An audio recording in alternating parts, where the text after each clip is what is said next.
అయితే సార్ ఇప్పుడు చాలా బుక్స్ ఉంటాయి కదా! అవును మేడం. ఏది చదవాలో, ఏది చదవకూడదో ఒక సబ్జెక్ట్‌ని తీసుకుంటే వందల కొద్దీ బుక్స్ ఉన్నాయి. సో, మీరు మీ అర్థశాస్త్ర ఐఏఎస్ అకాడమీలో బుక్స్‌ని ఎలా వాళ్ళకి సెలెక్టివ్‌గా ఇస్తారు? మేడం ఒక స్టూడెంట్ జాయిన్ అయిపోతే డైరెక్ట్‌గా స్టాండర్డ్ బుక్స్ వాళ్ళకిచ్చేస్తాం మేడం. ఓకే. అంటే ఫర్ ఎగ్జాంపుల్ పాలిటీకి లక్ష్మీకాంత్, హుహు. జియోగ్రఫీ గోచింగ్ లియాంగ్, ఎన్‌సీఈఆర్‌టీ ఫిజికల్ అంటే జియోగ్రఫీ. మీరు ముందుగానే సెలెక్ట్ చేసి ఇది బెస్ట్ స్టాండర్డ్ అన్నాక బుక్స్ ఉంటాయి కాబట్టి ఉంటాయి. ఆ! ఆ స్టాండర్డ్ బుక్స్ తీసి హుహు. ఇచ్చేస్తాం. హ్మ్. ఇన్‌ఫాక్ట్ మ్యాప్ పాయింటింగ్ బుక్స్ కూడా ఇస్తాం. ఓకే. వాళ్ళు హ్మ్. మ్యాప్ పాయింటింగ్స్ చేయాలి కదా! హ్మ్. Political map, Indian map, world maps ఇవన్నీ ఉంటాయి కదా! హ్మ్. మ్యాప్ పాయింటింగ్ కూడా ఇస్తాం. హ్మ్.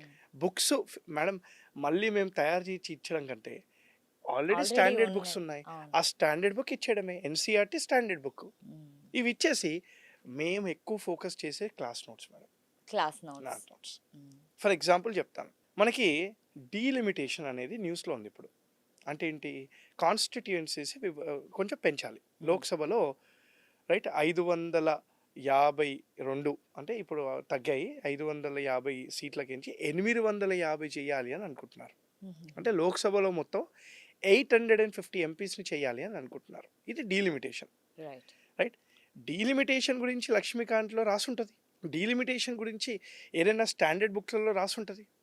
ఏమని రాసుంటుంది?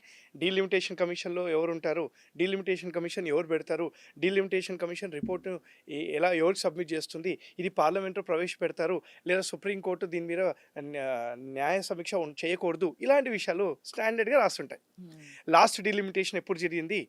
42వ రాజ్యాంగ సవరణ చట్టానికి డీలిమిటేషన్‌కి సంబంధం ఏంటి? హ్మ్. 84వ రాజ్యాంగ సవరణ చట్టానికి డీలిమిటేషన్‌కి సంబంధం ఏంటి? ఇలాంటివి రాసుంటాయి. కానీ ఇప్పుడు డీలిమిటేషన్ న్యూస్‌లో ఉన్నది ఎవరు చెప్పాలి? లక్ష్మీకాంత్‌లో ఆల్రెడీ ప్రింట్ అయిపోయింది గదా! 1 ఇయర్ బ్యాకే. కరెక్ట్. ఇప్పుడు ఫ్యూచర్‌లో ఇది జరుగుతుంది అని చెప్పరు గదా! హ్మ్. అందుకే క్లాస్ నోట్స్ ఇంపార్టెంట్. అదే. క్లాస్‌లో మేము ఫ్యాకల్టీస్ చెప్పేటప్పుడు కరెంట్ అఫైర్స్‌ని ఇంకల్కేట్ చేసి అంతే చెప్తాం. కదా! ఇప్పుడు అంటే ఇప్పుడు ప్రస్తుతం ఏం జరుగుతుందో బుక్స్‌లో అయితే ఆల్రెడీ అది పాస్ట్‌ది ఉంటాయి. కాబట్టి, ఉంటాయి. ఇంక ప్రెజెంట్ అయితే కరెంట్ అఫైర్స్ అవన్నీ ఇప్పుడు రాసుకోవాలి. రాసుకోవాలి.